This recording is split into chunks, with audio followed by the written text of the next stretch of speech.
So, I wanted to make a video on a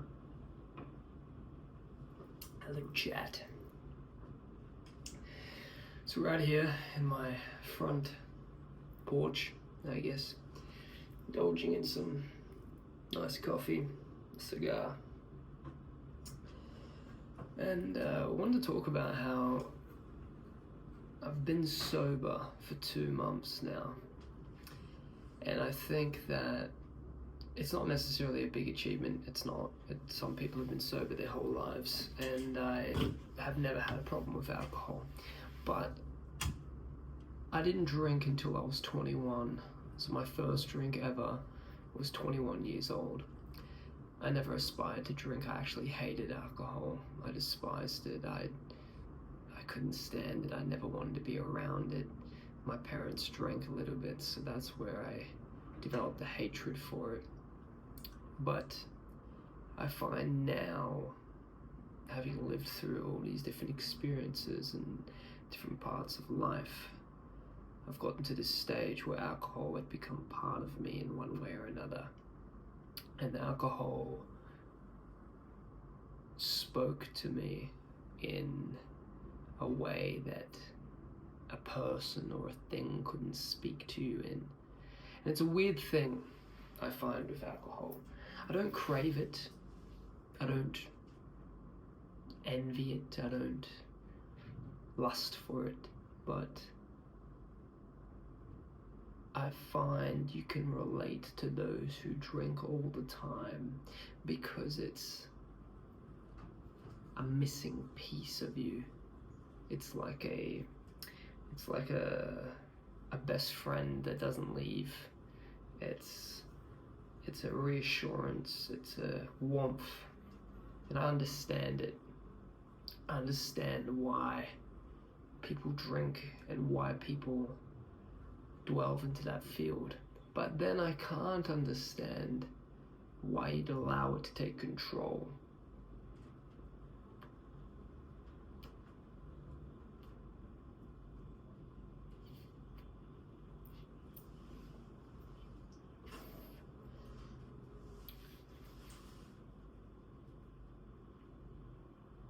I've begun sobriety because of a friend that struggles with alcohol, and I've decided to do that to support them and to also take a new challenge in life and a new leap in a world that could be unfamiliar.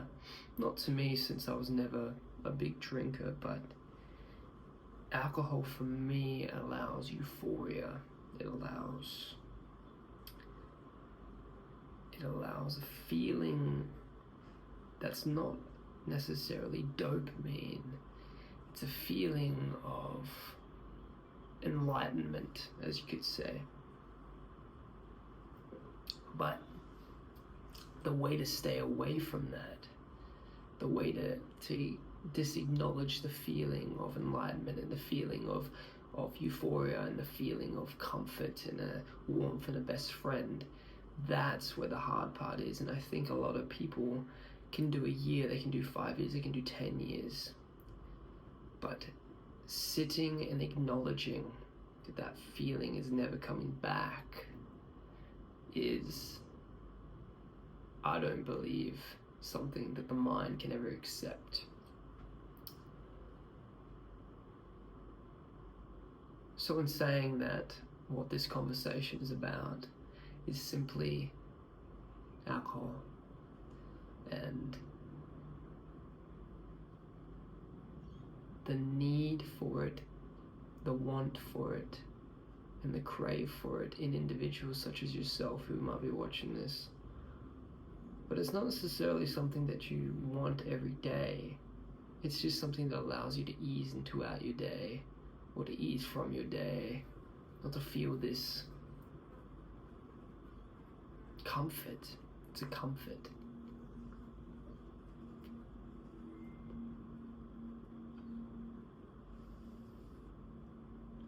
In the accompaniment of nicotine or cigarettes or cigars and alcohol, it blends beautifully.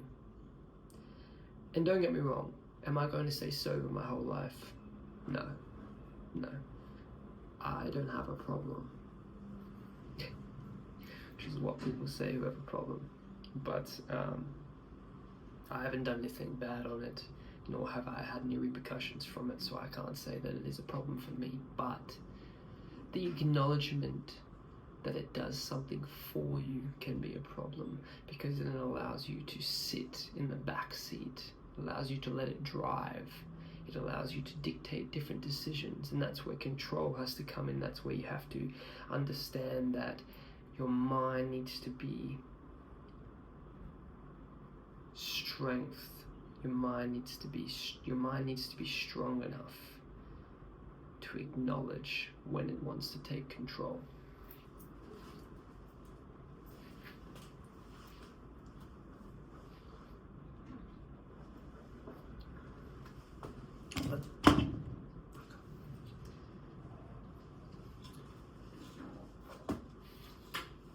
But for someone like yourself who watches this and acknowledges that it has a hold on you, and I have friends who it does have a hold on, I have friends that it does control and dictate what they do.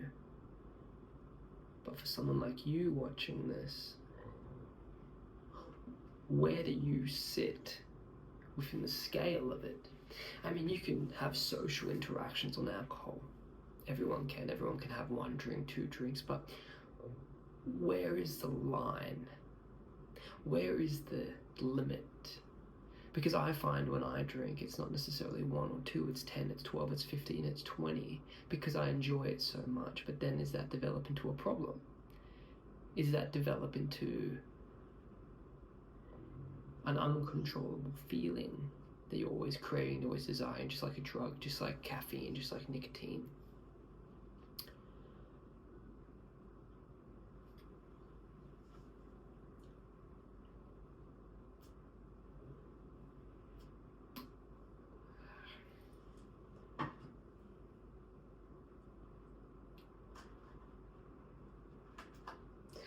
On another note, cigars go out so quickly, it's annoying.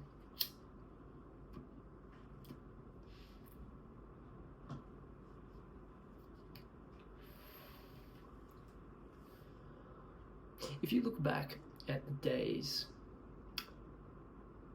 if you look back to when the Bible was written, and it talks about Jesus and wine, that he turned water into wine. If you acknowledge that alcohol has always been a part of society one way or another, that it actually rests the heart, it rests the mind, and allows you to relax, then is it that we have failed as humans, as people, for overconsumption? Or is it that it was actually put there as a test? But then why would the Bible have wine in it? Why would wine be that of the heart, that to rest the heart?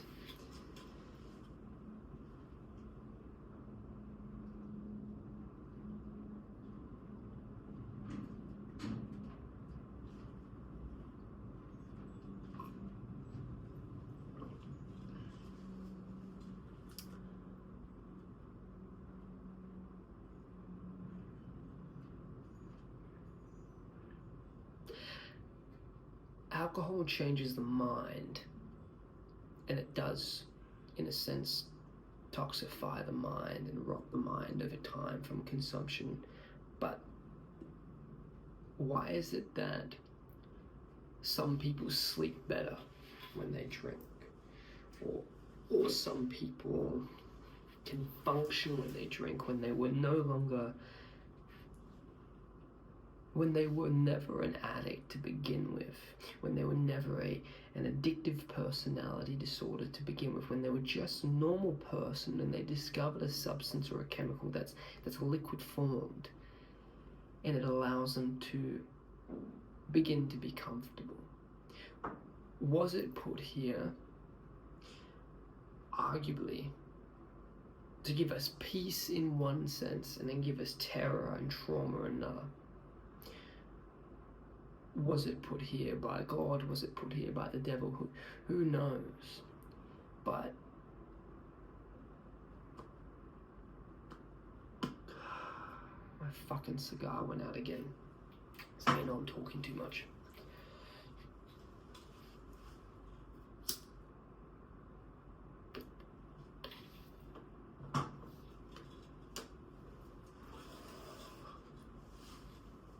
What do you think? What do you think about alcohol? What is it to you? That's what I want to know. When you drink or consume alcohol, what do you feel? What does it do to you? And am I simply just an odd occurrence in the world where it affects me differently and allows me to feel euphoria and allows me to feel this heightened life? Because some people drink and it depresses them. It doesn't depress me. It more makes me feel like myself.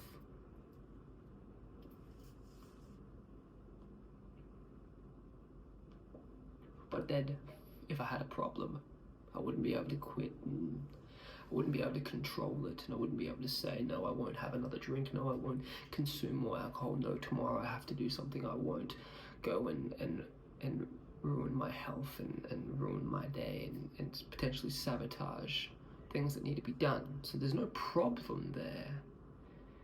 But what is the key? What is the missing link? What is the chess piece that is wanting to be moved? Why is it there?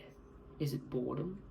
Are we simply bored with our life? Are we bored of the day-to-day things, the 9 to 5, the same shit over and over and over and over?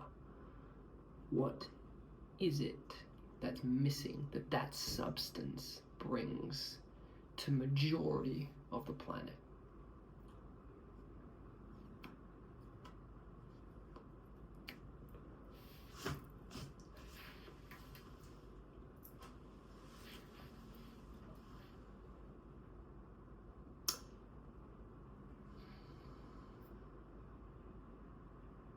Anyway, I like this chat. I figured I would talk while drinking a coffee and a cigar for 10 to 15, 20 minutes of my day. No one's gonna see this. No one's gonna watch this. But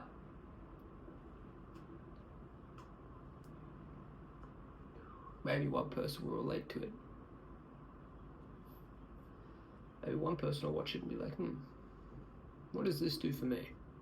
What is this? What is this? But then you could argue, what is everything to anything in the world? We all do something. We all have something. If it's a vice, if it's an addiction, if it's going to the gym, if it's going kayaking, riding a bicycle, or simply smoking a fucking joint at the end of the night. But everyone has something. And that's the interesting thing about the human brain. It can't function without having something. It can't function without acknowledging its need for comfortability, its need for function.